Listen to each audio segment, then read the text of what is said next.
हाय everyone, good morning. आ जाओ, वही फटाफट स्टार्ट करते हैं आज की क्लास। जल्दी जल्दी आओ।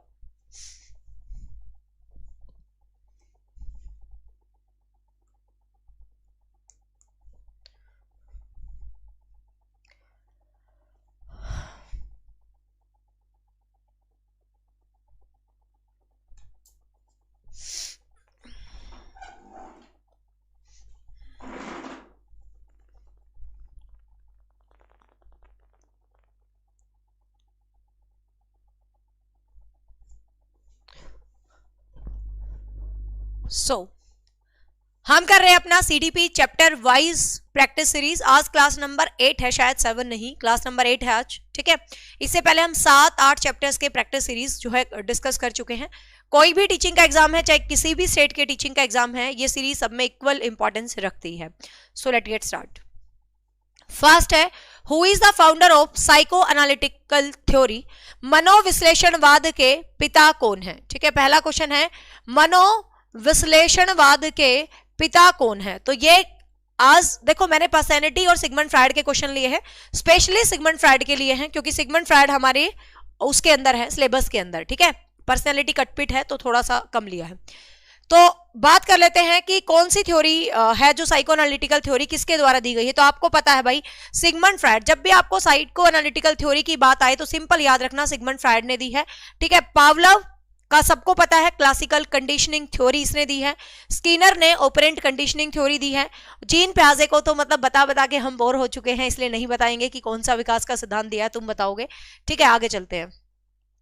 नेक्स्ट है, what are the 3 component of mind according to Freud? Freud के अकॉर्डिंग मन के 3 कंपोनेंट, मन के 3 अवस्थाएं, 3 तत्व, 3 एलिमेंट कौन कौन से हैं अकॉर्डिंग टू सिगमंड फ्रायड? मन की 3 अवस्थाएं या मन के 3 एलिमेंट सिगमंड फ्रायड के हिसाब से कौन कौन से हैं? तो आपको पता है, सिगमंड फ्रायड ने मन की 3 अवस्थाएं दी थी। कौन सी भाई? कॉन्शियस, जिसको हम बोलते हैं चेतन। ठीक है, अनकॉन्शियस, जिसको हम बोलते हैं अचेतन, और प्री कॉन्शियस, जिसको हम मतलब पूर्व चेतन भी बोल सकते हैं, अर्ध चेतन भी बोल सकते हैं। ठीक है, अर्ध चेतन कह दो या पूर्व चेतन कह दो। तो मन की ये 3 अवस्थाएं दी थी किसने भाई? सिगमंड फ्रायड ने दी थी। जिसने उसमें सबसे ज्यादा जो उसने काम किया था वो किस पे किया था भाई? अनकॉन्शियस माइंड पे किया था, अचेतन मन पे किया था। उसने कहा था कुल दिमाग का 9 आउट ऑफ 10 यदि हम बात करें तो आपका अनकॉन्शियस माइंड होता है। ठीक है, और इसने एक ऐसे ऐसे करके बर्फ की चट्टान से ह्यूमन माइंड की क्या की थी भाई? कंपेयर की थी। तो ह्यूमन माइंड की कंपेरिजन इसने किससे की थी भाई? बर्फ के चट्टान से की थी, ह्यूमन माइंड की कंपेयर। तो आपको क्या है, ये यहां पर याद रखना है। ठीक है भाई, तो ये भी आपको याद रखना है यहां पर। तो आंसर यहां पर रहने वाला है B. Id, ego, super ego, आपको पता है ये इसकी मन की स्थितियां हैं, मतलब ये इसकी पर्सनैलिटी है। ठीक है, ये इसका व्यक्तित्व है 3 प्रकार का, कि जो व्यक्तित्व होता है वो इड होता है, ईगो होता है, सुपर ईगो होता है। इड पर्सनैलिटी कौन सी होती है भाई? इड पर्सनैलिटी वो पर्सनैलिटी होती है जो अपने आप में ही अपनी इच्छाओं की पूर्ति करती है, जिसको ये फर्क नहीं पड़ता कि लोग क्या कहेंगे, लोग क्या सोचेंगे, और भाई मतलब जो मुझे पसंद है बस मैं वही करूं और किसी से कोई मतलब ना रखूं। तो ये जो मेरी पर्सनैलिटी होती है इसको हम इड बोलते हैं। आज थोड़ा मेरी वॉइस में वो रखा होगा खरखरापन, उसे इग्नोर करना, है ना, उसे इग्नोर करना। और मेरी आवाज़ ख़राब हो रही है और मुझे ऐसा क्यों वाइब्स आ रही है, अगले 2 दिन में मेरा गला ख़त्म होने वाला है, 1-2 दिन के लिए। खैर ऐसा ना हो, क्योंकि क्लास कंटिन्यू रखना चाहती हूँ मैं, एक दिन भी मिस नहीं करना चाहती, बट इसलिए बोल रही हूँ कि थोड़ा आज वाइब्रेशन हो मेरी वॉइस में, तो समझ लेना ये अंदर से गला खराब है, बाहर से नहीं। ईगो, तो सुपर ईगो आपको पता, जो त्यागी बलिदानी टाइप के पर्सन होते हैं, जो दूसरों के लिए त्याग बलिदान करने को हर समय तैयार खड़े रहते हैं, महान आत्मा टाइप के पर्सन, तो वो होते हैं भाई सुपर ईगो पर्सनैलिटी वाले। और आपको पता है भाई, एक तरफ तो ऐसा बंदा है, जानवर सा, पशु सा बंदा है, जिसको कोई फर्क नहीं पड़ता, अपनी मन मर्जियां चलाता है। एक तरफ ऐसा बंदा है भाई जो बहुत ही त्याग है, यार ये बहुत त्यागी भी समझ नहीं आते, और ये बहुत अपने आप वाले भी, मतलब मुझे ऐसे लोग भी बिल्कुल पसंद नहीं है जिनको सिर्फ अपने आप से ही मतलब है। तो भाई बीच में कुछ तो होना चाहिए हमारे जैसा। तो बीच में जो होता है उस पर्सनैलिटी को हम क्या बोलते हैं? ईगो। ईगो शक्ल से तो लग रहा है यार ईगो अजीब सा, लेकिन यहां पर ईगो का मतलब है बीच में एडजस्टेबल, जो कड़ी का काम कर रहा है, पुल का काम कर रहा है। तो बीच का जो एडजस्टेबल होता है उसको हम क्या बोल देते हैं? उसको हम बोलते हैं ईगो। ठीक है, तो ध्यान रखेंगे। हाँ,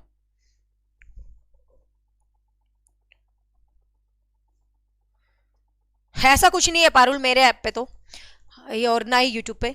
नेक्स्ट है, which level of the mind did Freud describe the inaccessible of awareness? किसने कहा इनएक्सेसिबल का होता अचेतन, ठीक है, कौन सा अचेतनता की तरफ जाता है जिसको एक्सेस नहीं किया जा सकता, जिसको हम वो नहीं कर सकते, जिसके बारे में बताया नहीं जा सकता, ठीक है, जहां तक पहुंच नहीं हो सकती। तो सिगमंड फ्रायड के हिसाब से वो कौन सी दिमाग होता है? तो वो कौन सा दिमाग होता है भाई? अनकॉन्शियस माइंड होता है, जहां पर अपनी दमन इच्छाओं का भंडार रहता है। नेक्स्ट है Freud theory is primarily concerned with which aspect of the human behaviour? Sigmund Freud की थ्योरी है वो मानव व्यवहार के किस सिद्धांत से मिलती है? सोशल व्यवहार से, सामाजिक व्यवहार से मिलती है, अचेतन व्यवहार से मिलती है, और ये पर्यावरण वाले व्यवहार से मिलती है, या संज्ञान वाले व्यवहार से मिलती है?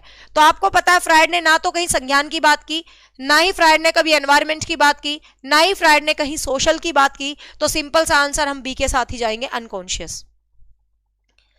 नेक्स्ट है सिगमंड फ्रायड ने अपने लैंगिक विकास की कौन सी अवस्थाओं को उजागर किया है? लैंगिक विकास की किस अवस्थाओं के बारे में सिगमंड फ्रायड ने बताया है? ठीक है, तो कौन कौन सी अवस्था है भाई? सबसे पहले ओरल स्टेज, जिसको हिंदी में बोलते हैं मुखावस्था, ठीक है, सबसे पहले है ओरल स्टेज, मुखावस्था, जिसमें बच्चे की सभी क्रियाओं की, जो सिगमंड फ्रायड ने देखो 3 चीजों पर बात बताई है। एक तो 3 तरीके की पर्सनैलिटी बताई है, डायनामिक, जो इड ईगो और सुपर ईगो, ठीक है, एक ट्रोपोग्राफिकल, मन की 3 अवस्थाएं बताई हैं आपकी, कॉन्शियस, सबकॉन्शियस एंड अनकॉन्शियस। फिर उसने अपना मनोविश्लेषण सिद्धांत के 5 स्टेप बताए हैं, ठीक है, 5 अवस्थाएं बताई हैं।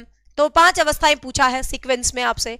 तो सबसे पहले है ओरल अवस्था, जिसको हम हिंदी में बोलते हैं मुखावस्था, जिसमें बच्चे की सभी क्रियाओं का सेंटर मुख होता है, जैसे कि बच्चा फीडिंग करता है, बाइटिंग करता है, तो ये जो चीज है। फिर है अनल, जिसको हम बोलते हैं गुदा अवस्था, ठीक है, जिसको हम बोलते हैं गुदा अवस्था। इसके अंदर क्या होता है? ये सिगमंड फ्रायड के हिसाब से गुदा से संबंधित है, मतलब सिगमंड फ्रायड की जो पर्सनैलिटी है वो किस तरीके से दिखाता है, वो बच्चों का सेक्सुअल तरीके से डेवलपमेंट बताता है।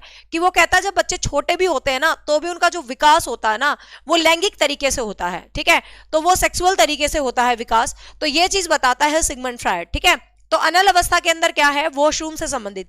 जैसे कई बंदे होते हैं जो वॉशरूम को रोक के रखते हैं ना, तो जो वॉशरूम को रोक के रखते हैं तो वो किस तरीके वाली पर्सनैलिटी होती है भाई? तो जो रोक के रखने वाले होते हैं वो कहते हैं फ्यूचर में बड़े डिसिप्लिन बंदे बनते हैं, है ना। और कई आपने छोटे छोटे बच्चे देख रहे होंगे, यहाँ वहां मूव करते रहते हैं, घूमते रहते हैं, मजे करते रहते हैं, तो वो किस तरीके की पर्सनैलिटी बनती है? तो वो बनती है आपकी वो खर्चीली वाली टाइप वाली, ठीक है।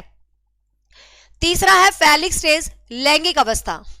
लैंगिक अवस्था के अंदर जो बच्चा होता है वो किस तरीके का होता है भाई? लैंगिक अवस्था जब बच्चे की होती है तो उस वक्त बच्चा अपने लिंग के साथ खेलता है, स्व प्रेम करता है, ठीक है। Haryana coach, thank you so much, तू आया नहीं मिलने निकब में है, ये मुझे पता। हरियाणा कोच के नाम से मैं बिल्कुल बढ़िया हूं, तेरे चरण स्पर्श मैं स्वीकार नहीं करती हूं, क्योंकि तूने ये कहा था मैडम नौकरी लगते ही मैं आऊंगा मिलने, और तू अब तक आया नहीं है, इसलिए नो तुम वही हो ना हरियाणा कोच जो जीके जो लगे हो अभी टीजीटी में टीचर, या कोई और हो? क्योंकि वो भी इसी आईडी से कमेंट करता था सेम, ठीक है। तो फैलिक स्टेज, तो इसके अंदर बच्चा स्व प्रेम करता है, अपने अंगों के साथ खेलता रहता है, एडिपस इलेक्ट्रा कॉम्प्लेक्स जो है इस एज में आ जाता है। चौथा है लेटेंसी स्टेज, जिसको हम बोलते हैं अव्यक्त अवस्था, ठीक है, अव्यक्त अवस्था। अव्यक्त अवस्था के अंदर क्या होता है भाई? ये लैंगिक विकास की सुप्त अवस्था होती है, इसमें बच्चा स्कूल वगैरह जाने लग जाता है, और इसके अंदर बच्चे के जो सभी चीजें होती हैं, मतलब ये मात्र ऐसी अवस्था है जिसमें बच्चा लैंगिक तरीके से सो जाता है, मतलब लैंगिक सुप्त अवस्था इसको बोलते हैं। ये क्वेश्चन कई बार एग्जाम में डायरेक्ट आ चुका है, ठीक है। फिर है जेनिटल स्टेज, जेनिटल स्टेज जो इसकी अंतिम अवस्था है, जननांगी अवस्था, हिंदी में बोलते हैं जननांगी अवस्था, जिसके अंदर इसके जितने भी सेक्सुअल ऑर्गन्स हैं सारा सबका क्या हो जाता है? कंप्लीट विकास हो जाता है, ठीक है। चल तुम दूसरी हो, वो भी जीके कोच के नाम से ही कमेंट करता था, है ना। चलो कोई बात नहीं तुम्हारी घोषणा होगी, तू नौकरी लग के आजी हो, एक ही बात है। तो आंसर रहेगा यहाँ पर 1, ठीक है। ये प्याजे की स्टेज है, पता ही होगा, ये आपकी कोहलबर्ग की स्टेज है, ठीक है, ये आपकी एरिक्सन की स्टेजेस है ऑप्शन में। नेक्स्ट है eight which stage is the Oedipus complex experience. अभी अभी क्वेश्चन बताया, फटाफट से आंसर करो, कौन सी स्टेज है जिसके अंदर ओडिपस कॉम्प्लेक्स आता है? कल की क्लास में भी ओडिपस कॉम्प्लेक्स बताया था, दोबारा बता के मुझे लगता नहीं तुम्हारा और मेरा वक्त मैं जाहिर करूं, है। ओडिपस कॉम्प्लेक्स, सिंपल सा ध्यान रखना, ओडिपस रेक्स, पूरी स्टोरी बताई थी है ना ओडिपस वाली, कल की क्लास में सुन लेना, परसों की में। तो ओडिपस कॉम्प्लेक्स आपको पता है जब एक मेल चाइल्ड अपनी मदर के लिए अट्रैक्ट है, इलेक्ट्रा, ऐसे याद कर लेंगे, ई से इलेक्ट्रा, ई से स्त्रीलिंग, स्त्रीलिंग मतलब लड़की अपने फादर के लिए अट्रैक्ट है। तो ये कौन सी अवस्था में आती है ये ग्रंथियां भाई? अभी अभी बताया हमने, लैंगिक अवस्था के अंदर। लैंगिक अवस्था हिंदी में और इंग्लिश में बोलते हैं फैलिक स्टेज। नेक्स्ट है, according to Freud what drives human behaviour. Freud के हिसाब से जो इंसान का बिहेवियर है, मतलब इंसान का जो व्यवहार है, वो किससे आगे बढ़ता है, मतलब क्या प्रवृत्तियां होती हैं फ्रायड के हिसाब से जो इंसान के व्यवहार को, फ्रायड अत्यंत वो हो गया था, अत्यंत बातें करने लगा था इस चीज पर, तो फ्रायड के शिष्य छोड़ के भाग गए थे इसको, कार्ल जुंग वगैरह, और उन्होंने फिर अपनी नई फिलोसफी अपनाई। तो ये कहता है कि व्हाट ड्राइव ह्यूमन बिहेवियर, लेकिन ये बहुत जबरदस्त साइकोलॉजिस्ट था वैसे, बट इसका इस एक पॉइंट ऑफ व्यू ने मतलब लोगों को इसके खिलाफ भी कर दिया था कि भाई तू क्या नैतिक विकास, मतलब क्या तू विकास की अवस्था ही ढूंढ रहा है भाई, बच्चों के अंदर ही तू इतना सेक्सिक जो सेक्सुअल डेवलपमेंट ढूंढ रहा है, तो इस वजह से इसको क्रिटिसिज्म भी मिला था।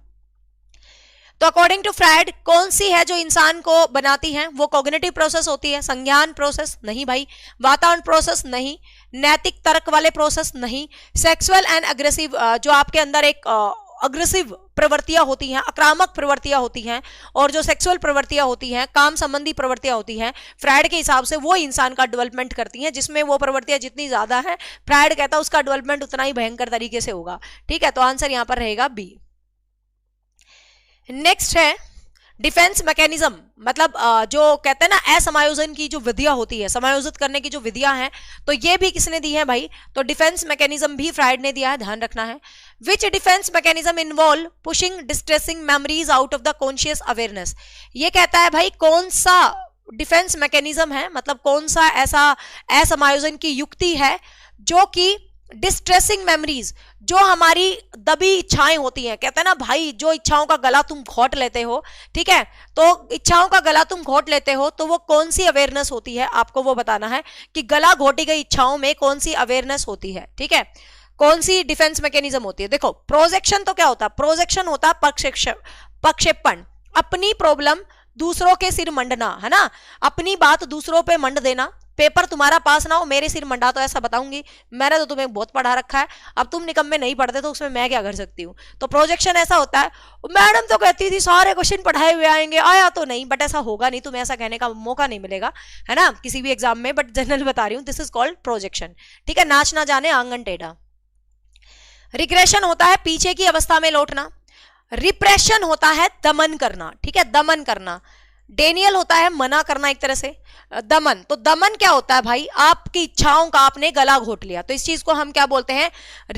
रिप्रेशन, दमन बोलते हैं, दमन। ठीक है, इच्छाओं का गला घोटना। जैसे लड़कियां बोलती है ना, मैं तो शादी से पहले ये करना चाह रही थी, शादी से पहले ये करना चाह रही थी, और शादी के बाद भाई मेरी इच्छाओं का गला घोट दिया, मेरे ससुराल वालों ने कहा तुझे ये नहीं करना, तुझे ये नहीं करना। तो ऐसे लड़कियां डायलॉग मारती हैं बहुत सारी। ठीक है, डायलॉग क्यों मारती हैं? कईयों के साथ होता है, कईयों को उड़ान मिल जाती है शादी के बाद, और कईयों का दमन हो जाती है इच्छाओं का, वो तो डिपेंड करता है फैमिली कैसी मिलती है। बट आजकल तो टाइम चेंज हो गया, आजकल तो सबकी इच्छाओं की पूर्ति हो ही रही है, लगभग सारी बहुएं ही बन के पढ़ रही हैं ज्यादा, है ना।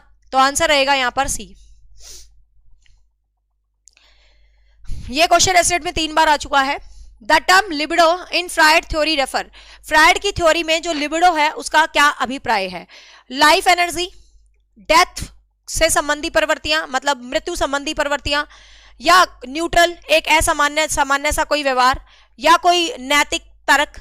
ठीक है, हाँ, नैतिक तर्क या लाइफ एनर्जी। ठीक है, तो देखो जो लाइफ एनर्जी होती है, ये लाइफ एनर्जी नहीं होती, सही मायने में होती है यौन एनर्जी।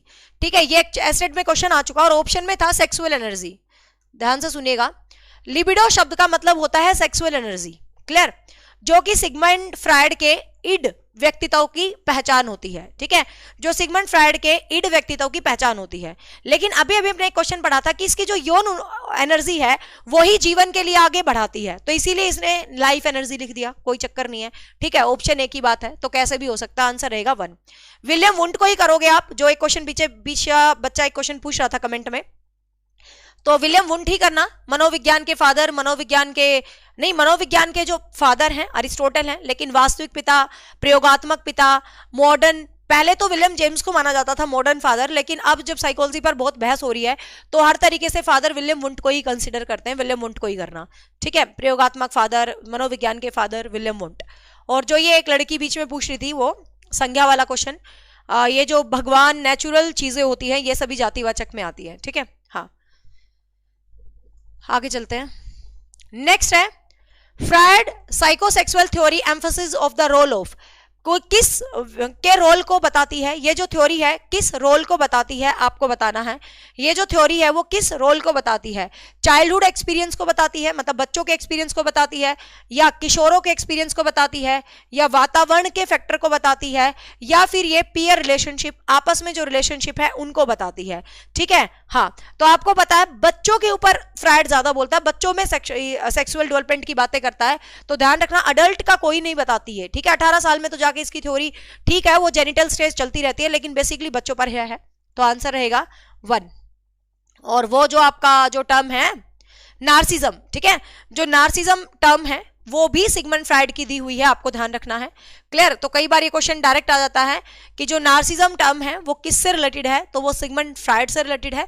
तो ये क्वेश्चन भी कई बार बता चुकी हूं किस अवस्था में होता है, शैशवावस्था में। एक नार्सिज्म नाम का बच्चा था, वो पानी के पास जाता है और वो देखता है यार मैं बहुत सुंदर हूं, और उसी पानी में गिर के मर जाता है ना, और वहां उसके नाम का पौधा लगा देते हैं। तो जिनको ये लगता है ना मैं इतनी सुंदर हूं, मैं क्या करूं, समझ लेना तुम सारे नार्सिज्म से ग्रसित लोग हो।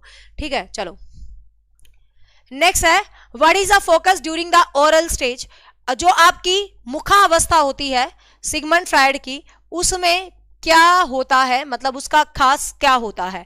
ठीक है, हाँ, तो उसमें क्या होता है भाई, ग्रेटिफिकेशन थ्रू द माउथ, मुंह से संतुष्ट होना, मतलब मुंह से संतुष्टि होना।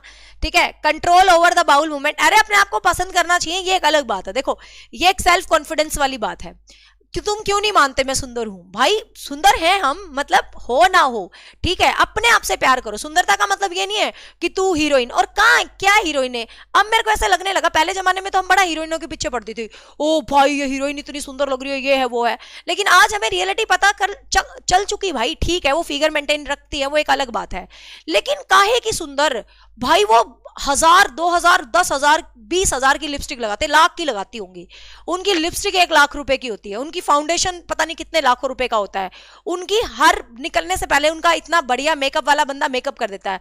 हम 2000 का मेकअप करवा के हीरोइन लगते हैं, हम 1 लाख का मेकअप करवाएं उस दिन तो पता नहीं हम क्या लगेंगे, समझ रहे हैं। तो पहले लगता था कि हीरोइन ही खास होती है। तो अपने आप को प्रेम करो भाई, जब तक तुम खुद से प्रेम नहीं करोगे लोग तुम्हें क्या खाक प्रेम करेंगे। अब मैं खुद को ही अच्छी ना लगूं तो तुम्हें क्यों अच्छी लगूंगी, तो भाई मैं अपनी फेवरेट हूं, अब मैं अपनी फेवरेट हूं तो तुम्हारी भी फेवरेट होंगी, समझ रहे हो। तो अपने आप से प्रेम करो, ये सब मजाक की बात है, सुंदरता मुंदरता कुछ नहीं होती, सब अपने आप में कॉन्फिडेंस होना चाहिए, जो भी आप कैरी करो वो कॉन्फिडेंस के साथ कैरी करो, एक आपका बोलने का स्टाइल होना चाहिए, सब सुंदर लगते हो। एक इतनी सुंदर बहू देखी मैंने गांव में, इतनी सुंदर, मतलब ऐसे कहीं गई थी मैं भाई, मतलब वो ऐसे लग रही थी यार बहुत सुंदर है, लेकिन जब बोल ली ना ऐसा कल्याण हो गया, मैं ऐसी सुंदरता का भी क्या करना है। तो भाई सुंदरता हर तरीके से होती है, ठीक है ना। सुंदरता का मतलब सिर्फ ये नहीं है शक्ल का सुंदर दिखना, ये हमारे इंडिया में एक बहुत बड़ा, बस मैं क्या ही बताऊं, एक बहुत बड़ा है कि भाई ऐसा होना चाहिए ऐसा होना चाहिए, लेकिन सुंदरता आपके कर्मों की होनी चाहिए, सुंदरता आपके व्यवहार की होनी चाहिए। ठीक है, ये बात अलग है कि बहू ढूंढते टाइम थोड़ी सुंदर ढूंढेंगे, लेकिन फिर भी सुंदरता के साथ क्वालिटीज भी होनी चाहिए। ठीक है, सब मजाक की बातें हैं, सुंदरता अपने मन की होती है, सुंदरता अपने व्यवहार की होती है, अपने आप को कभी कम नहीं समझना चाहिए। ऐसे ऐसे काम करो, मतलब भाई ऐसे ऐसे काम करो लोग देखे तुम्हें। तो आंसर रहेगा ए। नेक्स्ट है Freud identify which two instinct is a primary human drives. Freud कहता है कि किसी इंसान के अंदर, ठीक है, किसी इंसान के अंदर कौन सी रियल प्रवृत्तियां होती है, किसी इंसान के अंदर कौन सी 2 प्रवृत्तियां होती है, मतलब किसी इंसान में कौन सी 2 मूल प्रवृत्तियां होती है वो आपको बतानी है अकॉर्डिंग टू सिगमंड फ्रायड। ठीक है, कौन सी मूल प्रवृत्तियां होती है, ट्रस्ट वर्सेस मिसट्रस्ट, ये तो एरिक्सन ने बोली थी, काट दो। लव और हेट तो आपके वॉटसन वुडसन ये संवेगों की बात करते हैं, ठीक है, तो ये भी काट दो। फियर एंड करेज ये भी संवेगों के अंदर आती हैं, तो इसने बोला था इरोज एंड थेंटोस। ठीक है, तो ध्यान रखना इसने 2 मूल प्रवृत्तियों की बात की थी, एक थी इरोज और एक थी थेंटोस। इरोज प्रवृत्तियां क्या थी भाई, इरोज प्रवृत्तियां थी आपकी जीवन से संबंधी प्रवृत्तियां। ठीक है, इरोज प्रवृत्तियां थी इरोज जो प्रवृत्तियां हैं वो आपकी जीवन से संबंधित प्रवृत्तियां हैं। जीवन संबंधी प्रवृत्तियों का मतलब समझते हो? जीवन संबंधी प्रवृत्तियों का मतलब आपने देखा होगा यार, लाइफ में ना दो तरीके के बंदे होते हैं। एक तो ना कुछ अच्छा ही करता रहता है बेचारा, मेहनत करता रहता है, अच्छा करता रहता है, आगे बढ़ते रहो, मेहनत करते रहो, अच्छे करते रहो, आगे बढ़ते रहो। तो वो जो जीवन की प्रवृत्तियां होती हैं वो कौन सी होती हैं भाई? इरोज। इरोज प्रवृत्तियां मतलब जो आपको लाइफ में आगे ले जाती हैं, जो आपको जिंदगी में ऊपर ले जाती हैं। तो वो जो प्रवृत्तियां होती है वो कौन सी होती है? इरोज। ठीक है, देखा होगा ना आपने। एक लोग हर आप खुद देखो, आप ना अपने आप को इवेलुएट करो कि आप किस पर्सनैलिटी में स्टैंड करते हो।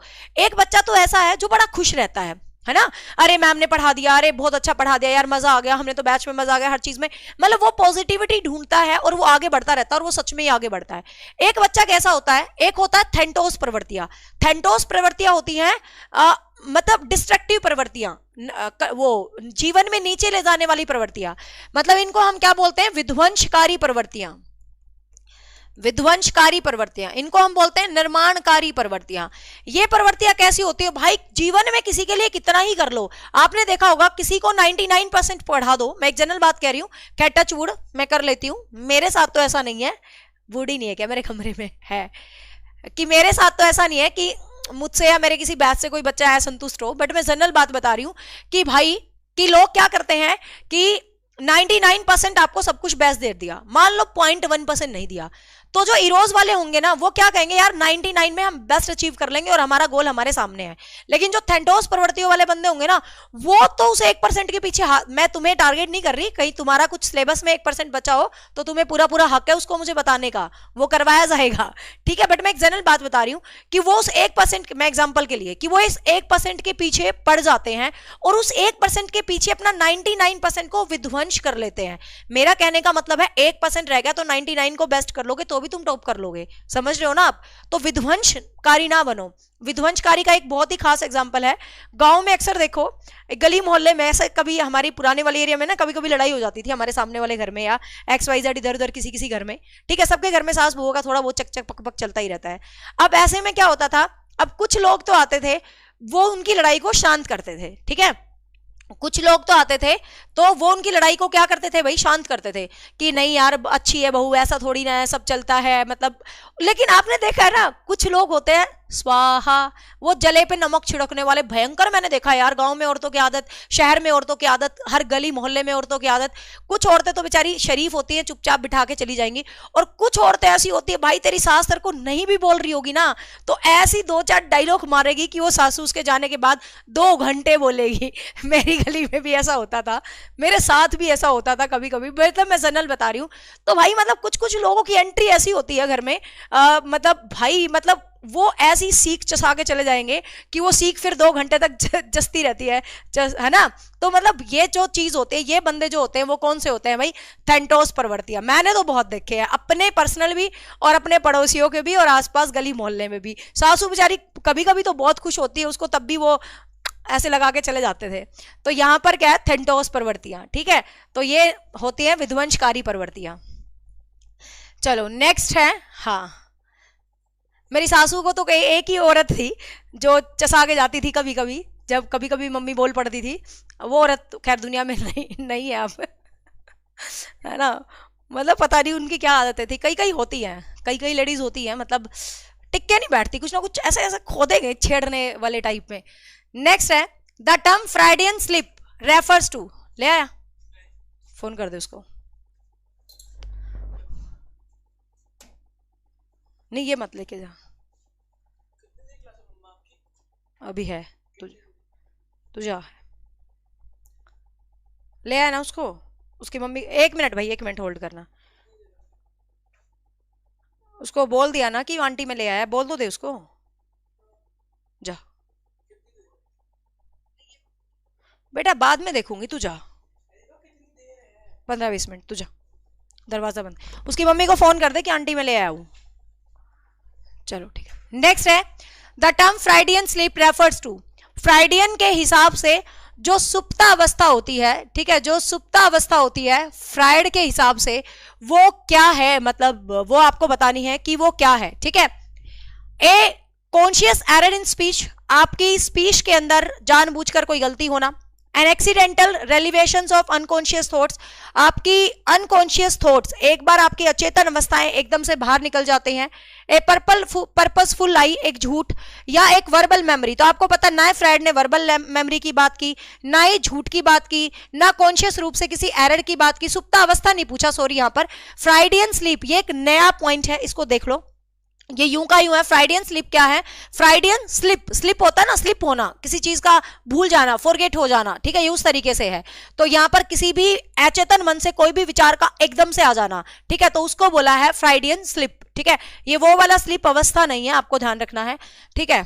चलो ये बातें एंडलेस होती है, इन बातों पे हम कोई बात नहीं करेंगे, सासू वासू सब, ये तो सब एंडलेस बातें होती है। मैं सिर्फ एक छोटी सी बात कहूंगी, सिर्फ एक छोटी सी बात कहूंगी, सारी उंगली कभी बराबर नहीं होती। एक लड़की ने गलत किया तो सारे समाज में ऐसे डायलॉग मारना शुरू कर देते हैं, लड़कियां गलत, लड़कियां बेवफा, है ना। एक लड़की ने अच्छा किया तो कभी ये नहीं कहेंगे कि लड़कियां बड़ी अच्छी होती हैं। एक आदमी ने बुरा किया तो सारा आदमी बुरे हो गए।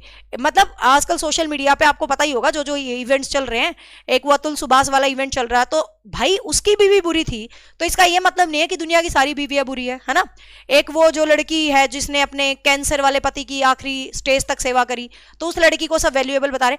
तो कहने का मतलब क्या है, पांचों उंगलियां बराबर नहीं होती, हर इंसान अपने आप में यूनिक होता है, हर लड़का बुरा नहीं होता, हर लड़की बुरी नहीं होती। बट ये सोशल मीडिया का ट्रेंड है, एक गलत होने पे सब लड़कियों को ब्लेम करते हैं, एक लड़का बुरा होने से सारे लड़कों को बुरा बना देते हैं। क्यों भाई, सारे लड़के क्यों बुरे हैं, सारी लड़कियां क्यों बुरी हैं? सब अपने अपने होते हैं। तो कभी भी एक दूसरे का इवेंट देख के एक दूसरे को कभी ब्लेम नहीं करना चाहिए, हर इंसान अलग अलग है, ठीक है। चलो इन बातों पे बात नहीं करते, ये तो एंडलेस कहानियां होती है, इसको हम करेंगे कभी दूसरे चैनल पे।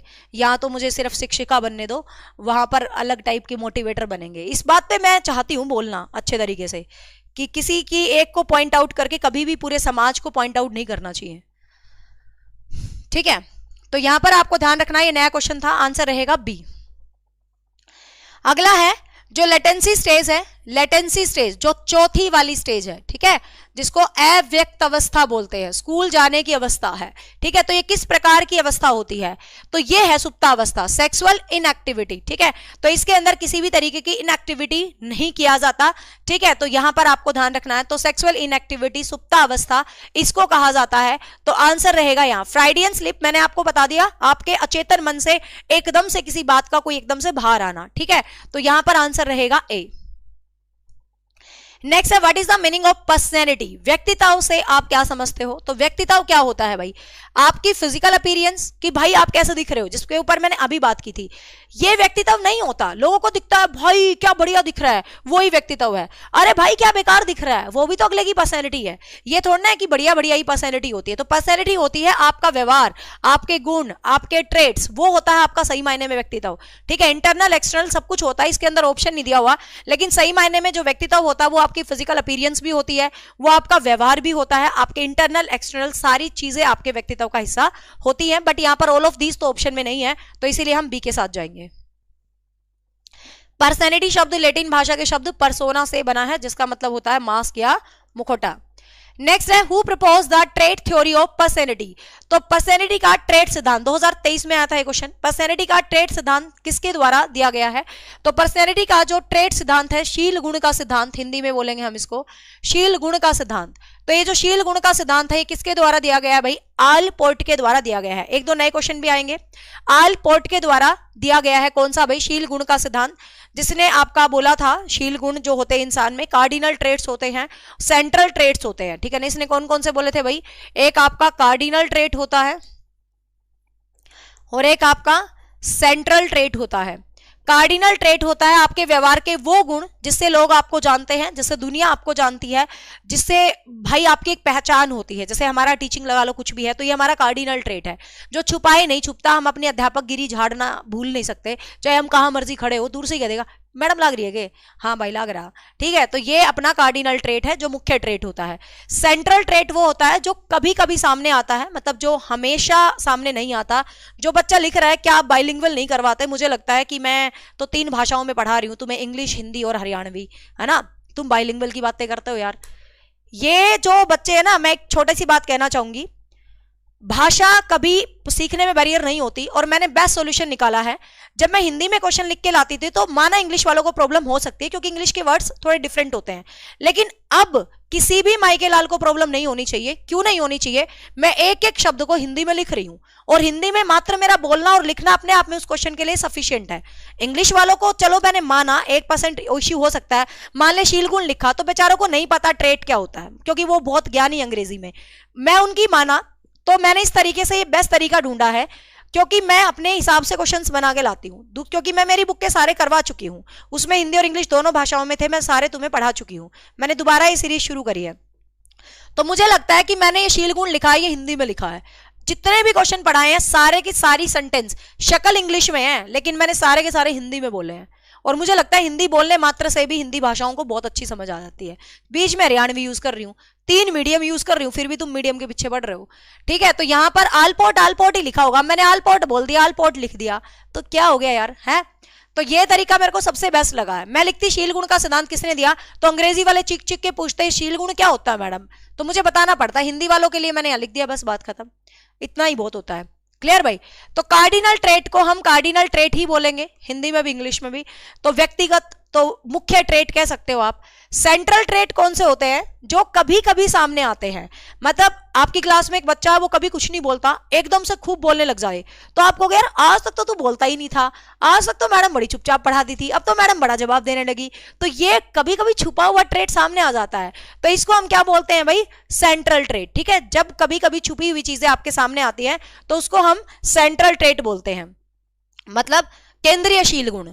और तीसरा कौन सा होता है भाई, जो द्वितीयक शील गुण, जिसके अंदर आपने कैसा ड्रेस पहना है, कैसे कपड़े पहने हैं, क्या है वो है, तो ये होता है द्वितीयक शील गुण। ठीक है, तो आलपोट रहेगा answer.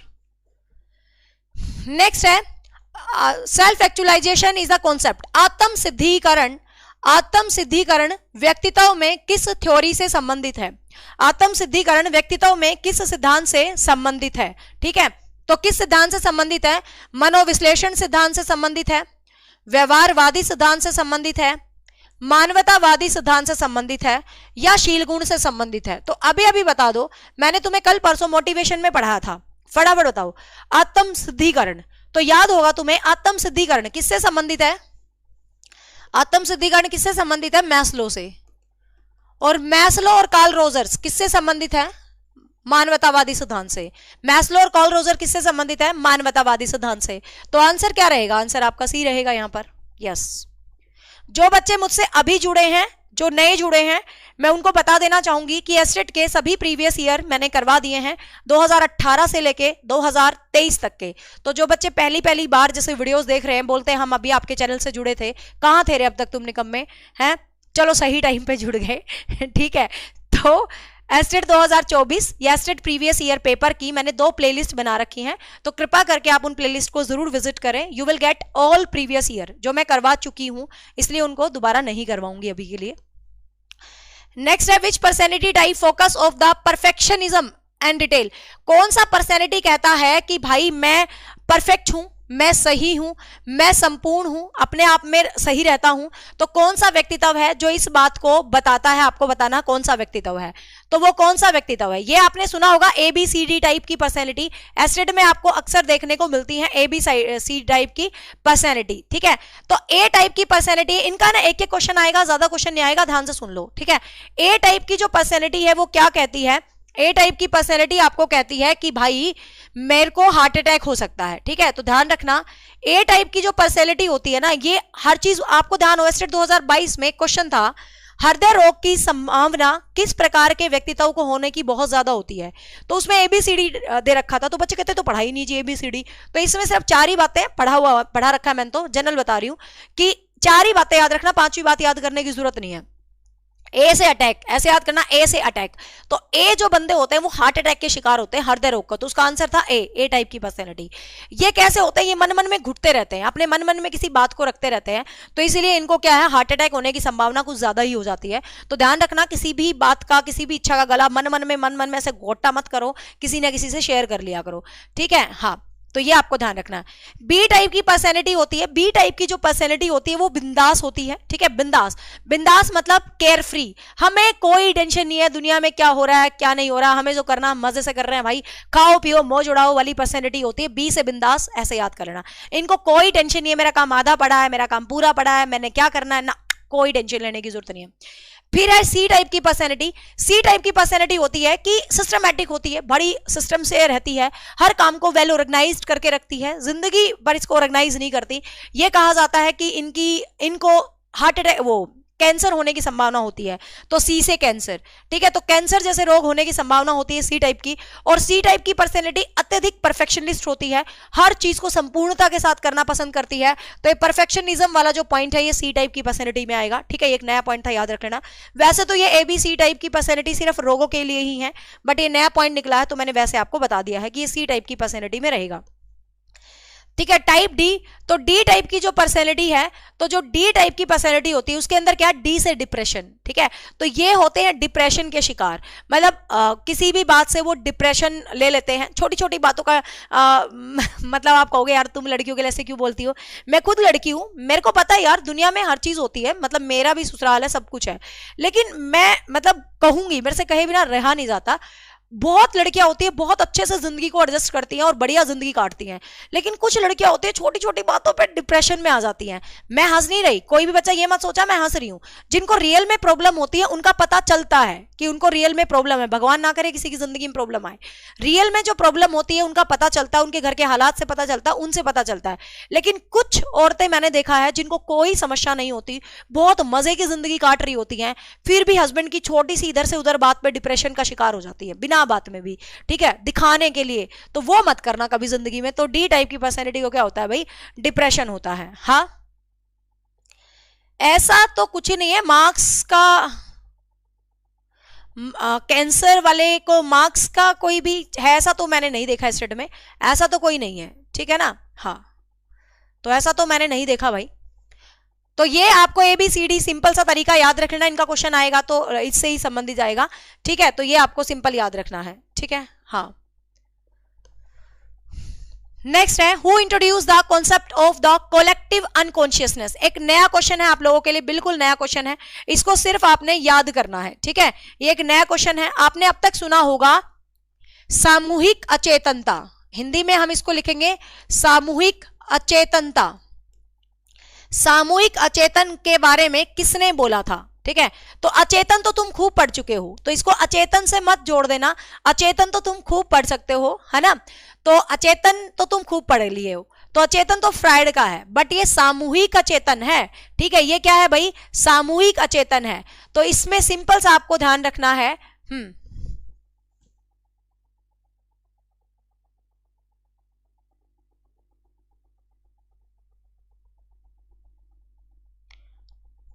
Monika Lakra, if you are the best student then no need to watch any video, any content video on YouTube. तो आपको यूट्यूब पर कोई कंटेंट वीडियो देखने की जरूरत नहीं है, सिर्फ क्वेश्चंस करते रहो, प्रैक्टिस जो मैं करवाती हूँ ये करते रहो, कोई दिक्कत नहीं है।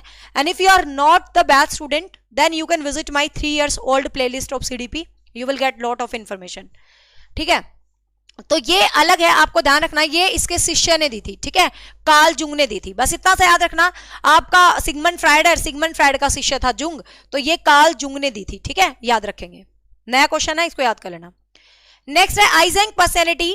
आइजेंक पर्सनैलिटी की कौन सी डायमेंशनल है, मतलब ये कह रहा है कि आइजेंक की पर्सनैलिटी के, आइजेंक के व्यक्तित्व के कौन कौन से प्रकार हैं, ठीक है, तो आइजेंक ने 4 प्रकार दिए थे, कौन से भाई, इंट्रोवर्ट, एक्सट्रोवर्ट, इंट्रोवर्ट मतलब अंतर्मुखी, एक्सट्रोवर्ट मतलब बाह्यमुखी, साइकोटिक। हाय हाय, पर्सनैलिटी पढ़ाने में मुझे बहुत मजा आता है, न्यूरोटिक, ठीक है, चैप्टर पढ़ाने में। तो आइजेंक ने 4 प्रकार की पर्सनैलिटी दी थी, कौन कौन सी भाई, आपकी इंट्रोवर्ट पर्सनैलिटी, अंतर्मुखी, जो इंसान अपने आप में रहते हैं, जो बड़े, देखो अपने आप में रहने वाले अब 2 तरीके के होते हैं, मैंने कहा हर सिक्के के 2 पहले होते हैं। पर्सनैलिटी का चैप्टर ऐसा है जिसमें बहुत मजा आता है समाज से रिलेट करके, मतलब क्लास में पढ़ाने में तो इतना मजा आता है, किसी किसी की शक्ल भी बन जाती है कि मैडम मेरे ऊपर बोल रही है ये, है। तो इंट्रोवर्ट 2 तरीके के होते हैं, एक तो वो जो तुम्हारी हरियाणवी वाले कितनी घमंडी है, बोलती नहीं है देख। वो सही मायने में इंट्रोवर्ट नहीं होते, वो सच में ही घमंडी और निकम्मे होते हैं। इंट्रोवर्ट वो होते हैं, जैसे आपने देखे होगा डॉक्टर लोग, साइंटिस्ट लोग, जो अपने आप में रहते हैं, जो ज्ञानी होते हैं। ये जो बिना बात में इतराई रहे ना, अपने आप को ज्यादा स्मार्ट दिखाने के लिए इंट्रोवर्ट बनती है, वो कुछ नहीं होती। ठीक है, सही मायने में इंट्रोवर्ट कौन होते हैं भाई? जो बहुत ज्ञानी लोग होते हैं, जो अपने आप में रहते हैं, जो जिनके पावर, जो लॉजिकल रीजनिंग थिंकिंग पावर बहुत जबरदस्त होती है, जो तथ्यों का अध्ययन करते हैं, जैसे साइंटिस्ट हैं, आपके डॉक्टर लोग हैं, तो ये होते हैं इंट्रोवर्ट पर्सनैलिटी वाले। वो तुम्हारी हरियाणवी वाली है ना, के घमंडी है, बोलती ना कुछ, होती है ना ऐसे सड़ा सा मुंह बना लेंगे किसी को देख के, वो यूं ही होती है, वो तो फिर सड़ी होती है, वो सच में इंट्रोवर्ट नहीं होती है। ठीक है, सच्चे में इंट्रोवर्ट कौन होते हैं मैंने तुम्हें बता दिया। फिर एक्सट्रोवर्ट कौन होते हैं? एक्सट्रोवर्ट वो होते हैं, अरे भाई जान ना पहचान, मैं तेरा मेहमान, वो होते हैं एक्सट्रोवर्ट टाइप के बंदे। मतलब आपने कुछ लोग तो देखे, आप मान लो किसी शादी में गए, अब कुछ तो आपको बोलेंगे ही नहीं, मतलब सड़ा के मुंह रखेंगी ऐसे ही। कुछ ऐसी हैं, हेलो बहन क्या कर रही है तू, ये मतलब आके कुछ ज्यादा ही प्यार दिखाते हैं। हम कहते हैं यार ये हम जानते ही नहीं इनको, है तो भाई मतलब इतना प्यार क्यों दिखा रहे हैं। तो वो जो होते हैं भाई, उनका आदत है, वो दुनिया में मिलजुल कर रहते हैं। ठीक है, तो वो होते हैं एक्सट्रोवर्ट पर्सन। ठीक है, इनकी मित्र संख्या बहुत ज्यादा होती है, पति को भी नहीं पता होता इनकी डिक्शनरी में इतनी सारी दोस्त होती है। पहले एस्टेट होम डिस्ट्रिक्ट से बाहर होता था, एस्टेट का पेपर देते देते 3-4 सहेलियों के फोन नंबर सेव हो जाते हैं। तो ये होती है एक्सट्रोवर्ट पर्सनैलिटी। ठीक है, फिर होता है एक साइकोटिक और एक न्यूरोटिक। साइकोटिक होती है समाज विरोधी, साइकोटिक पर्सनैलिटी होती है, और ये हिंदी में भी साइकोटिक है, इंग्लिश में भी साइकोटिक ही है। समाज विरोधी ज्यादा टिपिकल हिंदी में लिखो तो समाज विरोधी। ये वो पर्सनैलिटी होती है भाई, आपको पता है कुछ लोग कैसे होते हैं, कुछ लोग ऐसे होते हैं दुनिया में कुछ भी हो उनको यही बोलना है, क्या कर रहा है मोदी क्या कर रहा है राहुल गांधी, क्या कर रहा है ये। मतलब भाई दुनिया में तुम्हारा सरपंच है, तुम्हारा कोई कुछ भी कर दे तो सब ये बोलेंगे कि भाई तुम मतलब कमियां निकालनी है भाई, हमारी परंपराएं क्यों परंपराएं बना दी, किस बात की बना दी। आपने देखा ना कई आदमी बड़े फिलोसफर बनते हैं, समाज की हर वक्त बुराइयां करने बैठे रहते हैं, तो वो बंदे होते हैं साइकोटिक पर्सनैलिटी। ये बंदे अपराधी बनते हैं। ठीक है, जो हर वक्त समाज की कमियां निकालते हैं, किसी दिन ठाके पत्थर मार देंगे किसी पे। तो ये क्वेश्चन आया, मैं इसलिए बोल रही हूँ, समाज विरोधी पर्सनैलिटी कौन सी होती है? Psychotic personality. ठीक है, समाज का विरोध करते हैं ये। न्यूरोटिक होता है खुद से ही दुखी। ठीक है, न्यूरोटिक पर्सनैलिटी कौन सी होता है? न्यूरो आपका खुद का ही दिमाग।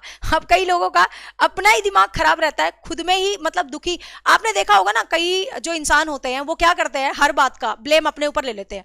हाय मैंने किया, हाय मैंने किया। अरे ठीक है भाई, कभी कभी हमसे कुछ गलती हो जाती है, मानती हूँ, लेकिन हमेशा हमारी वजह से कुछ ना कुछ गलत थोड़ी ना हो रहेगा। कभी तो चिड़चिड़े हो जाएंगे, कभी परिवार वालों के बीच में आके बैठ जाएंगे, हाँ यार, कभी कहेंगे सड़के भाग जाएंगे। तो जो अपने आप से ही दुखी रहते हैं, तो वो होते हैं न्यूरोटिक पर्सनैलिटी। पर्सनैलिटी का चैप्टर इतना मजेदार है ना, मतलब भाई मजा आ जाता है इस चैप्टर में। तो इसने ये पर्सनैलिटी दी थी आइजेंक ने। तो यहाँ पर ये जो ऑप्शन लिखा है आपका, मतलब इंट्रोवर्ट, थोड़ा न्यूरोटिक एंड साइकोटिक, यहाँ पर एक इसने नहीं लिखा, कोई दिक्कत नहीं है। तो बस सिंपल है, न्यूरोटिक खुद के दुश्मन, साइकोटिक समाज के दुश्मन। जीने दोनों देते हैं, एक खुद को जीने देता है, एक समाज को जीने देता। ठीक है, तो ये आपको ध्यान रखना है। एक दिन मैं ना ऑफलाइन की बात है, बहुत पुरानी, पर्सनैलिटी पढ़ा रही थी। तो आपको पता है जो क्रैशमर की पर्सनैलिटी आती है, अस्थेनिक, एथलेटिक, पिकनिक और डिस्प्लास्टिक। तो उसमें अस्थेनिक में तो क्या है कि भाई कोई बंदा बहुत पतला सा होता है ना, ऐसे पतला सा। तो अब भाई मैं तो पढ़ाऊंगी, टीचर हूं, मैं तो पढ़ाऊंगी। और एक जो पर्सनैलिटी होती है पिकनिक, गोल मटोल, जिसकी गर्दन कहाँ शुरू कहाँ खत्म दिखाई नहीं देती।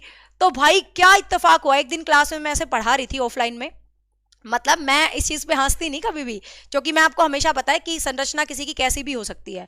ठीक है, बट मैं वैसे बता रही हूँ कि कई बार ऐसे इत्तेफाक जिंदगी में हो जाते हैं कि आपको बड़ा बुरा फील करना पड़ता है। तो मैं ऐसे ही मजे से पर्सनैलिटी पढ़ा रही थी, तो मैंने कहा पिकनिक पर्सनैलिटी पता कौन सी होती है?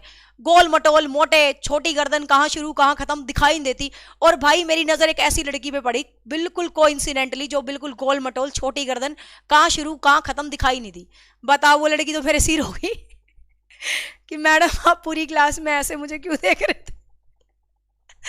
मैंने कहा ये इत्तेफाक है, ठीक है, पढ़ ले आगे, मेरी ऐसी कोई भावना नहीं होती, तुम्हें पता है। तो पर्सनैलिटी के चैप्टर में तो बहुत ध्यान से पढ़ाना पड़ता है। अब पतला को पढ़ा रही हूँ तो मैं कभी पतले की तरफ नहीं देखती, उस टाइम दूसरे की तरफ देखती हूँ। ठीक है, तो यहां पर आगे चलते हैं। Who propose the big 5 personality. ये एक नया क्वेश्चन है भाई, ठीक है, ये एक नया क्वेश्चन है, सारे जने इसको लिख लो। इस क्वेश्चन को मैंने आज तक नहीं पढ़ा है, ये ज्ञान में भंडार है, ये पीजीटी साइकोलॉजी का क्वेश्चन है, बट मैंने जान के ले लिया, अच्छा लगा मुझे, कुछ नया था इसलिए। इस क्वेश्चन को लिखो, बताऊंगी इसमें बिग 5 क्या है वो भी बताऊंगी। सिर्फ इसमें इतना लिखो कि ये जो पर्सनैलिटी है कोस्टा और मैक्रे ने दी थी, ठीक है। ये पीजीटी लेवल का क्वेश्चन है, पीजीटी कॉमन नहीं, जो सब्जेक्ट होता है साइकोलॉजी, ठीक है। तो यहां पर आपको ध्यान रखना है बिग 5 पर्सनैलिटी ट्रेट्स किसने दिए थे, बताऊंगी कौन कौन से 5 पर्सनैलिटी ट्रेट है, आगे रिटर्न है। This is also new for me but add on this knowledge. Costa and McCrae ने दी थी ये बिग 5 पर्सनैलिटी, जिसमें उसने कहा था पर्सनैलिटी में 5 ट्रेट होते हैं, आगे मेंशन है कौन कौन से बताती हूं, ठीक है। नेक्स्ट, आज की क्लास लंबी नहीं होगी। Which personality test uses the ink blot, किस पर्सनैलिटी के टेस्ट में शाही धब्बा परीक्षण को यूज किया जाता है, किस पर्सनैलिटी के टेस्ट में शाही धब्बा परीक्षण को यूज किया जाता है। टीएटी के अंदर शाही धब्बा परीक्षण को यूज नहीं किया जाता है, आपको पता है। इसके अंदर कुछ कार्ड दे देते हैं, कार्डों की संख्या होती है, ठीक है। और ये देख लेना MMPI, इसको हम बोलते हैं मिनीसोटा मल्टीप्लेक्स पर्सनैलिटी इन्वेंटरी। ये पर्सनैलिटी का एक ऑब्जेक्टिव टेस्ट है, ठीक है। इसके अंदर इसने कुछ ऐसे ही पर्सनैलिटी के ट्रेट्स वगैरह दिए थे।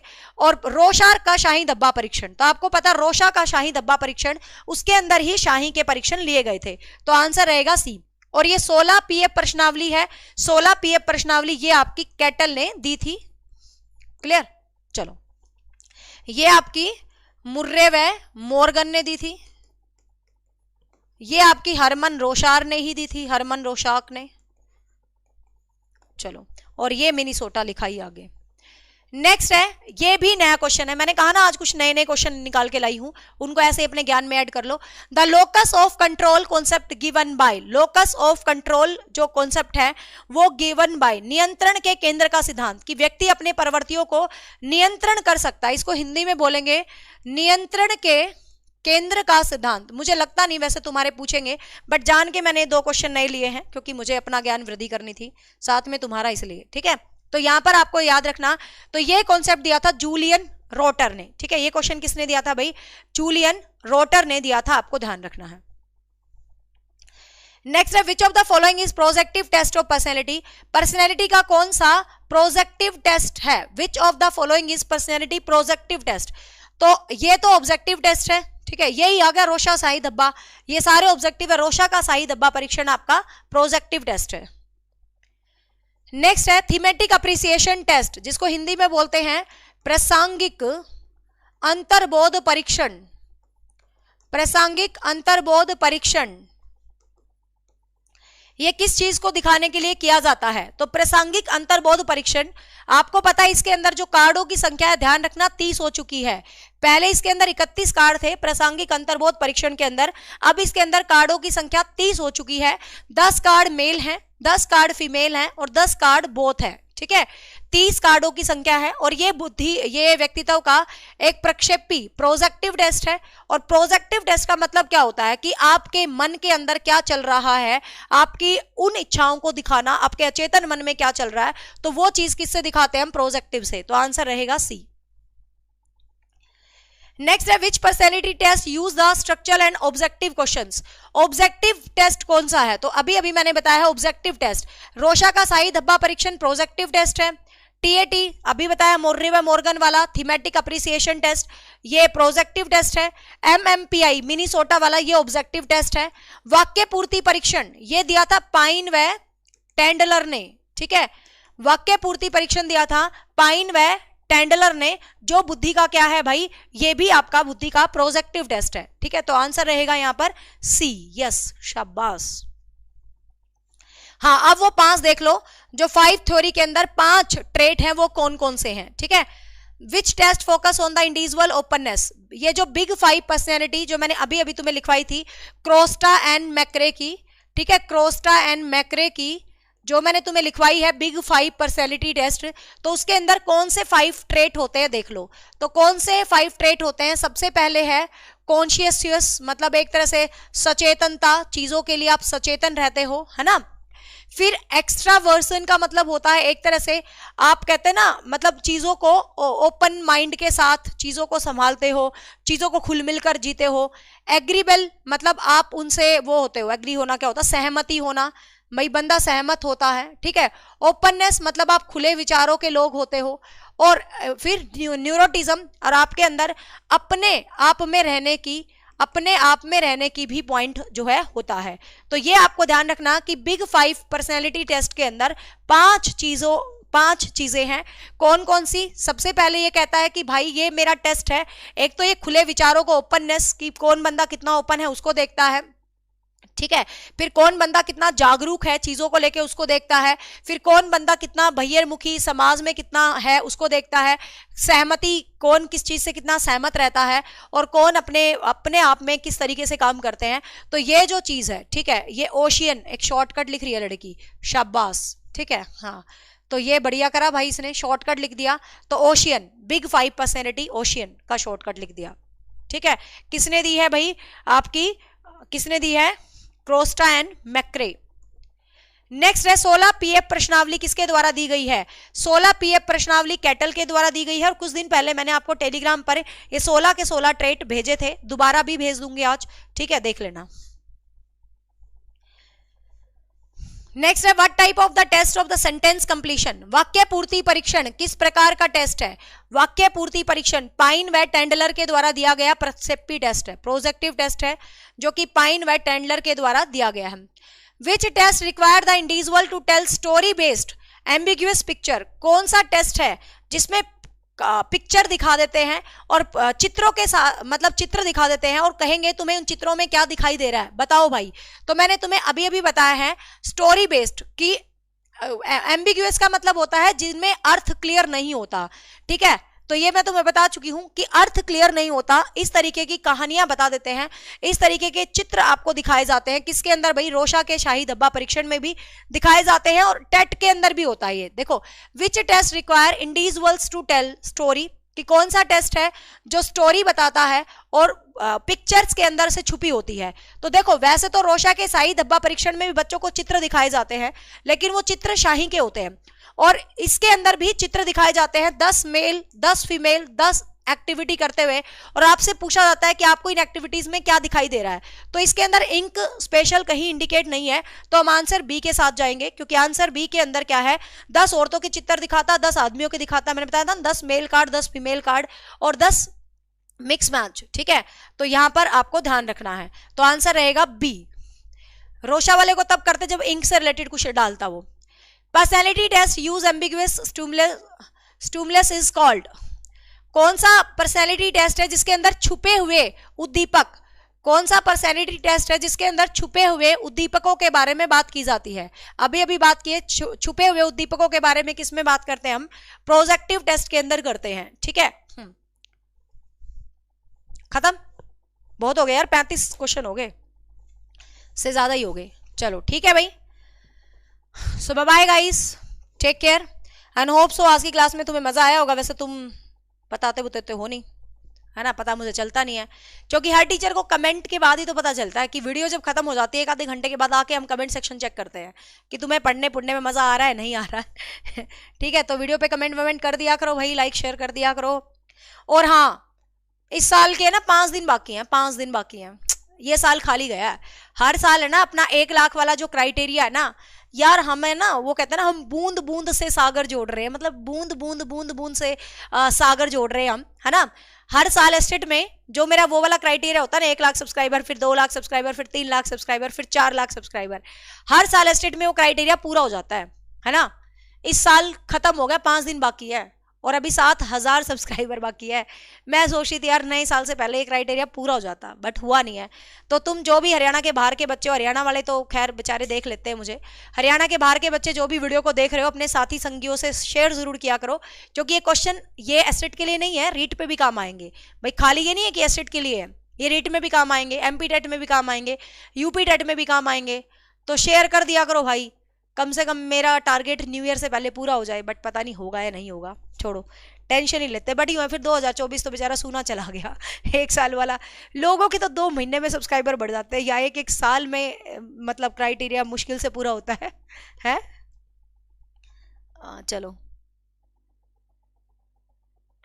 Difference between the conscious, unconscious and subconscious mind with example type of psychologist like constructivism behaviourism. निया आनंद, इसके अंदर कोई कंस्ट्रक्टिविज्म बिहेवियरिज्म वाला साइकोलॉजिस्ट नहीं है। जो माइंड है इसके अंदर एक ही साइकोलॉजिस्ट है जो है सिगमंड फ्रायड, ठीक है, और उसको ना वो कंस्ट्रक्टिविज्म है ना वो बिहेवियरिज्म है, उसको हम बोलेंगे साइको एनालिटिकल, ठीक है, उसको हम साइको एनालिटिकल बोलते हैं। कॉन्शियस माइंड होता है जो आपका ये प्रेजेंट दिमाग, जो आप मुझे सुन रहे हो फिलहाल, जिस दिमाग से आप मुझे सुन रहे हो ये आपका चेतन दिमाग है। फिर अर्धचेतन होता है, ये जो बीच वाला हिस्सा होता है इसको हम बोलते हैं अर्धचेतन दिमाग, जिसमें आप मेरी भी सुन रहे हो, थोड़ा थोड़ा दिमाग तुम्हारा अपने घर गृहस्थी में भी चल रहा है, तो ये होता है आपका अचेतन दिमाग, ठीक है। फिर जो बीच वाला हिस्सा होता है, जो पीछे, जिसको बोलते हैं ना छोटी खोपड़ी है मारियो मत, अब वो जो पीछे वाली खोपड़ी है, छोटी खोपड़ी, बड़ी खोपड़ी होती है वो सही मायने में, वहां पर अब आपने मेरी क्लास अब सुनी, अभी अभी तो याद है, 3 घंटे बाद तुम भूल जाओगे मैडम ने क्या क्वेश्चन पढ़ाए थे, तो वो तुम्हारे इस मन से होते हुए बीच वाली खोपड़ी में चले जाएंगे, फिर तुम एक थप्पड़ मारोगे तो तुम्हें याद आ जाता है, ठीक है। तो ये होते हैं 3 माइंड, ठीक है। चलो बाय बाय, टेक केयर, मिलते हैं रात 9 बजे, और उससे पहले अब 3 बजे मैथ्स की क्लास है, 4:30 बजे ज्योग्राफी की और 7 बजे पॉलिटिकल की क्लास है, और तुम्हारे लिए बेस्ट से बेस्ट कोशिश करती रहूंगी, लेकिन बशर्ते मेरे अलावा जो टीचर्स पढ़ाने आते हैं कृपा करके उनको सपोर्ट किया करो, क्योंकि आपको पता है ऐप के टीचर्स को यूट्यूब पर लाना भी मेरे लिए चैलेंजिंग होता है, सबके अपने क्राइटेरियाज होते हैं, लेकिन मैं सिर्फ तुम्हारे ही हेल्प के लिए लाती हूँ, तो तुम एटलीस्ट जो भी टीचर आता है मेरे अलावा उसको भी ढेर सारा प्रेम दिया करो, उसकी क्लासेस को लाइव ज्वाइन किया करो, फिर टीचर को भी मोटिवेशन मिलता है आगे से आगे पढ़ाने का, ठीक है। और एक आधी क्लास से किसी भी टीचर को कभी जज नहीं करना चाहिए।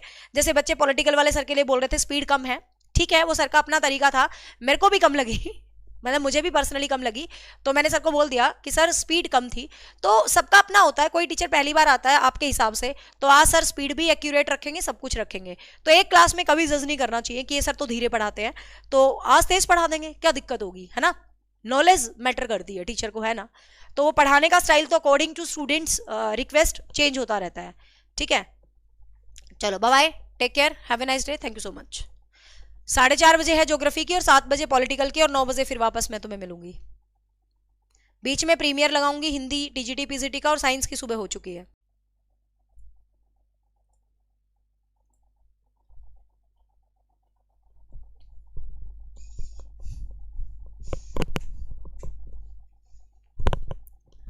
Hello everyone, welcome back. This side Nisha Sharma from Achievers Academy. Hope you all are fine. So काफी सारे स्टूडेंट्स का एक डाउट है थॉर्नडाइक के सेकेंडरी रूल्स को लेके, तो मुझे लगा चलो इनको बता दिया जाए अच्छे तरीके से। So you all know well Thorndike the father of educational psychology के पिता हैं थॉर्नडाइक, जो कि बहुत ज्यादा फेमस पर्सनैलिटी है, जिनका जो मुख्य सिद्धांत है, जो मुख्य नियम है, that is trial and error method, जिसको कनेक्शनिज्म थ्योरी, बॉन्ड थ्योरी, प्रयत्न एवं त्रुटि, अभ्यास का सिद्धांत, बहुत सारे नामों से जाना जाता है। तो थॉर्नडाइक ने अधिगम के कुल टोटल 8 नियम दिए थे, जिसके अंदर 3 मुख्य नियम थे और 5 सेकेंडरी रूल्स थे। तो 3 मुख्य नियम जो हम बहुत बार डिस्कस कर चुके हैं, लॉ ऑफ रेडीनेस की सबसे पहले तत्परता होनी चाहिए, जिज्ञासा होनी चाहिए, बच्चों में तत्परता नहीं होगी, जिज्ञासा नहीं होगी तो शायद वो बेटर नहीं सीख पाएंगे। फिर जैसे ही वो बहुत फेमस एग्जांपल आता है कि मालिक घोड़े को पानी के पास ले जाता है, घोड़ा पानी नहीं पीता है, तो थॉर्नडाइक के किस नियम पर आधारित है, लॉ ऑफ रेडीनेस। इसके बाद जो आता है लॉ ऑफ प्रैक्टिस, आपको पता जितना ज्यादा आप रिपीट करेंगे उतना बेटर आप रिटेन करेंगे चीजों को, तो यहाँ पर लॉ ऑफ रेडीनेस वो आपका प्रैक्टिस आ जाता है। तीसरा है लॉ ऑफ अफेक्ट, प्रभाव का नियम, सफलता से सफलता आती है, तो ये मुख्य नियम है। तो गौण नियम में स्टूडेंट बहुत कंफ्यूज होते हैं, होप सो इस शॉर्ट वीडियो के बाद आप गौण नियम में कंफ्यूज होने वाले नहीं हैं, ठीक है।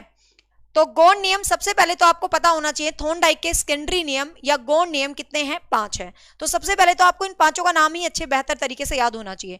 तो सबसे पहले है मनोवृत्ति का नियम, जिसको हम बोलते हैं लॉ ऑफ डिस्पोजिशन, या हम इंग्लिश में बोलते हैं लॉ ऑफ एटीट्यूड, ठीक है। लॉ ऑफ एटीट्यूड या लॉ ऑफ डिस्पोजिशन, पहला नाम ही याद रखना, डायरेक्ट क्वेश्चन पूछेंगे मुख्य नियम कौन सा है, गौण नियम कौन सा है, कौन सा नहीं है, मतलब एक क्वेश्चन डायरेक्ट आ जाता है। तो लॉ ऑफ डिस्पोजिशन या मनोवृत्ति का नियम, या आप इसको बोलते हैं लॉ ऑफ एटीट्यूड। दूसरा है बहु अनुक्रिया का नियम, जिसको हम बोलते हैं law of multiple response theory. तीसरा है आंशिक क्रिया का नियम, जिसको हम बोलते हैं लॉ ऑफ पार्शियल एक्टिविटी। चौथा है अनुरूपता का नियम, जिसको हम बोलते हैं लॉ ऑफ एनालॉजी, एंड या हम इसको लॉ ऑफ असिमिलेशन भी बोलते हैं, आत्मीकरण का नियम भी बोल देते हैं। पांचवा है संबंधित परिवर्तन का नियम, जिसको हम बोलते हैं लॉ ऑफ एसोसिएटिव शिफ्टिंग। ठीक है, तो 5 नेम तो डायरेक्ट आप याद कर लो। तो ये 5 मुख्य सेकेंडरी नियम्स हैं। कौन कौन से भाई? लॉ ऑफ डिस्पोजिशन, जिसको आप मनोवृत्ति लॉ ऑफ एटीट्यूड बोलते हैं। दूसरा है लॉ ऑफ मल्टीपल रिस्पॉन्सेज, बहु प्रतिक्रिया का नियम। तीसरा है आंशिक क्रिया का नियम, लॉ ऑफ पार्शियल एक्टिविटी। चौथा है अनुरूपता या आत्म सातीकरण या असिमिलेशन या लॉ ऑफ एनालॉजी। पांचवा है लॉ ऑफ एसोसिएटिव शिफ्टिंग। ये होते क्या है इन शॉर्ट मैं आपको बता देती हूं। ठीक है, सबसे पहले लॉ ऑफ मनोवृत्ति। एटीट्यूड का मतलब क्या है भाई? सिंपल सी बात है, थॉर्नडाइक बहुत ही प्यारा सा कैरेक्टर है। कहता है यार जिस काम में बच्चों का मन लगे ना, बस बच्चों को वही करवा दो। मतलब जिसमें उनका एटीट्यूड है, जिसमें उनकी मनोवृत्ति है, जिसमें उनका इंटरेस्ट है, मतलब उसी रेशो से बच्चा सीखेगा। आपके बच्चे का एटीट्यूड है 10%, तो आप उसको 100% नहीं थोप सकते। ये कहना है थॉर्नडाइक का कि उसके एटीट्यूड के हिसाब से, मनोवृत्ति के हिसाब से सिखाएं, क्योंकि जैसा पॉजिटिव एटीट्यूड वाला बच्चा होगा तो चीजों को बहुत पॉजिटिवली सीख जाएगा, नेगेटिव एटीट्यूड वाला बच्चा होगा तो चीजों को नेगेटिवली सीखेगा। तो ये है लॉ ऑफ मनोवृत्ति। दूसरा है बहु अनुक्रिया का नियम। तो सिंपल सी बात है, मल्टीपल रिस्पॉन्सेज। भाई ये नियम क्या कहता है? कोई भी नया कार्य करना है तो आप मल्टीपल वे में उसको करो, विभिन्न प्रकार से रिस्पॉन्स करो, विभिन्न प्रकार की अनुक्रियाएं करें। भाई जितना आप अनुक्रिया करेंगे, जितनी आप प्रोसेस करेंगे, तो डेफिनेटली आप लक्ष्य को उतना बेहतर तरीके से प्राप्त कर पाएंगे। ये कहता है भाई आप रिस्पॉन्स नहीं करेंगे, प्रतिक्रियाएं नहीं करेंगे, तो चीजों को भूल भाल जाएंगे। तो इसलिए ये एक तरह से प्रैक्टिस के टाइप का है। तो आप अनुक्रियाओं का चयन करें। अब उस मल्टीपल रिस्पॉन्सेज में आप वो अनुक्रियाएं करें जो आपको मंजिल तक पहुंचाएंगी। जो पॉजिटिव अनुक्रिया है वो आपको करनी है। ठीक है, ये कहता है यहाँ पर। तो आपको ध्यान रखना, मतलब कक्षा कक्ष में मतलब बच्चे को सीखने के लिए बहुत प्रेरित करेंगी वो अनुक्रियाएं टीचर को करवानी चाहिए मल्टीपल तरीके से, मल्टीपल रिस्पॉन्स। थर्ड पॉइंट पे ये बोलता है आंशिक क्रिया का नियम। इसमें थॉर्नडाइक क्या कहता है कि बच्चे के सामने किसी समस्या को छोटे छोटे भागों में विभाजित कर। पार्शियल, पार्शियल का मतलब छोटे छोटे भागों में बच्चे को क्या कर दो भाई? विभाजित कर दो। एक एक भाग का समाधान करने के लिए बच्चे को बोल दो तो पूरी समस्या को बहुत जल्दी कर लेगा। मतलब एक तो पूरे 100% बोलो, 100% कर भाई तू। जैसे हम कहते हैं अरे टेंशन ना लो भाई, पहले एक पार्ट कर लो, फिर दूसरा कर लो, फिर तीसरा कर लो, क्या चक्कर है? तो उसी तरीके से थॉर्नडाइक कहता है भाई थोड़ा थोड़ा करके पढ़ो, कोई चक्कर नहीं है। तो आप उस तरीके से आप करो। भाई कोई भी टीचर है तो ये नहीं है पूरी समस्या आपके सामने रख दे, उसको छोटे छोटे टुकड़ों में पार्शियली उसको रखे और आप उसको करो। ठीक है, मतलब अंश से पूर्ण की ओर बढ़ने के अवसर देता है। पांचवा है अनुरूपता का नियम, मतलब फोर्थ है अनुरूपता, असिमिलेशन या आपको एसोसिएशन, कुछ भी आप इसको कह सकते हो। जब व्यक्ति के सामने कोई नई समस्या आती है तो पूर्व अनुभव और प्रयत्नों के आधार पर तुलना करता है। कहने का मतलब ये कहता है भाई कैसा आपने पहले इसके अनुरूप कैसे काम किया था, अब भी आप उसके अनुरूप ऐसे ही काम करो। तो डिफरेंट डिफरेंट तरीके की समस्याओं को पहले आपने कैसे कैसे डील किया है उसी के तरीके से आप काम करें। भाई पूर्व ज्ञान, पूर्व स्मरण, इन सब चीजों को बेस बनाकर आप बच्चों को सिखाओ, तो ये भी बेटर तरीका है। और पांचवा कहता है संबंधित परिवर्तन का नियम, लॉ ऑफ एसोसिएटिव शिफ्टिंग। इस नियम को हम साहचर्य परिवर्तन का नियम भी कहते हैं। इसके अनुसार ये क्या कहता है कि बच्चा जब भी कोई अनुक्रिया करने की क्षमता होती है व्यक्ति में, तो एक नए उद्दीपन के द्वारा उत्पन्न की जा सकती है। मतलब कहने का मतलब क्या है कि वह परिस्थिति में परिवर्तन हो सकता है। मतलब आपने किसी काम को किया है, फिर आपको कोई एक स्टिमुलस मिल रहा है, फिर उस स्टिमुलस को आपने देख के उस काम को किया है। जैसे कि थॉर्नडाइक की थ्योरी में है, बिल्ली है, बजर की आवाज सुन रही है, खाना उसको आ रहा है, भाई अच्छी आते हैं, सकारात्मक अभिरुचि उत्पन्न कर लेती है। मतलब कहने का मतलब आपने एक चीज से कुछ चीज सीख ली है, तो आप बच्चों को बताओगे यार इस चीज से मैंने ये चीज भी सीखी है, तो भाई आप इस चीज से दूसरी चीज भी कर सकते हो। तो इस तरीका एसोसिएट शिफ्टिंग का मतलब क्या है? मैंने एक काम कुछ अच्छे तरीके से किया तो मैंने शिफ्ट कर दिया कि भाई इस काम को मैं दूसरे काम पे भी एप्लीकेबल कर सकती हूँ, तो उस तरीके से। ठीक है भाई, तो मतलब ऐसे करके आप विभिन्न क्षमताओं से विभिन्न क्रियाएं कर सकते हैं। तो ये थे थॉर्नडाइक के secondary rule. So hope so guys अब आप इन सेकेंडरी रूल्स में कंफ्यूज नहीं होंगे। For more shorts you can join us. Thank you so much, stay tuned, bye bye, take care.